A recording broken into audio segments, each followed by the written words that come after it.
All right, this is rational exponents part 2. And the difference between what we're going to do today and what we did in part 1 is that in part 1, the numerator of the exponent was always 1. So we're talking about rational exponents, or an exponent that is a fraction. And now all of a sudden, instead of only looking at exponents like 1/2 or 1/5 or 1/10, we're going to see some other numbers in the numerator. So we might look at something like x to the 2/3 power instead of 1/3. Or 100 to the 7/2 or 7/2 power instead of 1/2. So all of a sudden we have that extra number to deal with, the numerator of the exponent. So here are the rules for doing that. Number 1, what we learned in part 1 still works. So the denominator of the exponent represents the index of the radical. What's different is that numerator is going to act just like a regular exponent, like a whole numbered exponent, and it goes on the number inside the radical.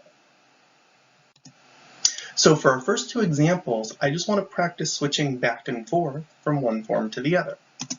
So let's start off by writing x to the 3/5 as a radical. And what I want you guys to notice here is that the denominator here, this is going to give you the radical, or the index of the root.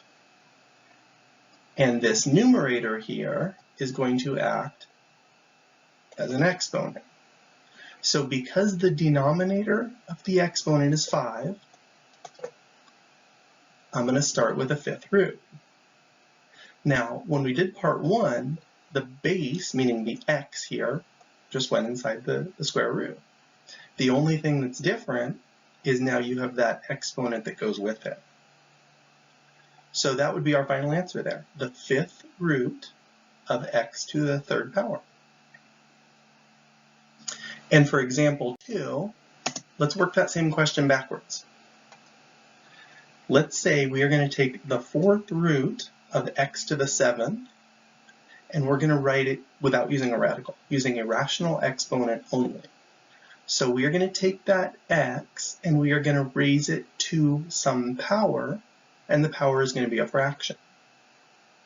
So in my exponent here, that's the fraction bar I'm setting it up for. The root here, the 4, that gives you the denominator of the fraction. The exponent on the x gives you the numerator. So my answer is x to the 7/4 power, or x to the 7/4. So now that we've seen how it works, how to switch back and forth from radical form to exponent form, or vice versa, let's do one last example where we actually evaluate a number. So we want to evaluate 100 to the 7/2 power. Now, the first thing I'm going to do is the first thing we did in example 1, I'm going to write it as a radical. So I'm going to say, because the denominator is 2, I have a square root, which means I don't need to write anything there. I could put the 2 there if I want.